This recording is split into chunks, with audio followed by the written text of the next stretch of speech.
মানুষ চলার পথে সব থেকে গুরুত্বপূর্ণ যেসব প্রোডাক্ট গুলো সেগুলো হচ্ছে খাদ্য, বস্ত্র, বাসস্থান।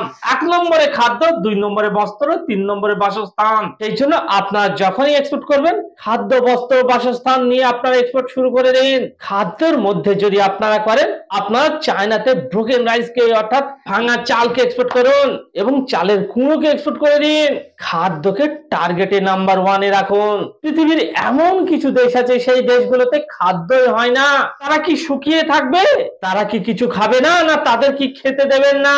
দর্শক, পৃথিবীর এমন কিছু দেশ আছে সে দেশে কোনো খাদ্যই হয় না, তাই বলে কি তাদের আপনি খেতে দেবেন না?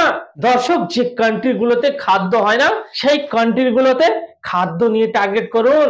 মিডল ইস্টের বিভিন্ন মরুভূমির দেশগুলোকে টার্গেট করুন খাদ্য নিয়ে। তাহলে এখানে যে ট্রেন্ডিং প্রোডাক্ট হচ্ছে সেই ট্রেন্ডিং প্রোডাক্টের মধ্যে খাদ্য, বস্ত্র, বাসস্থান। মানুষ না খেয়ে শুকিয়ে থাকবে না, শুকিয়ে থাকলে তো মারা পড়ে যাবে।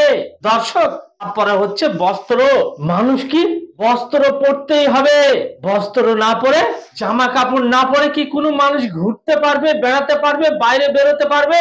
সেই জন্য সেকেন্ড প্রোডাক্টের যে ডিমান্ড, সে ডিমান্ড হচ্ছে বস্ত্রের ডিমান্ড। তারপরে হচ্ছে ঘর বাড়ি, বাসস্থান। থার্ড পজিশনে হচ্ছে বাসস্থান। বাসস্থানের বিভিন্ন ধরনের প্রোডাক্ট যেমন ইট, পাথর, সিমেন্ট, স্টিল, পেরেক, এই ধরনের বিভিন্ন রকমের প্রোডাক্টকে আপনারা এক্সপোর্ট করে দিন। খাদ্য, বস্ত্র, বাসস্থান হচ্ছে সব থেকে ট্রেন্ডিং প্রোডাক্ট।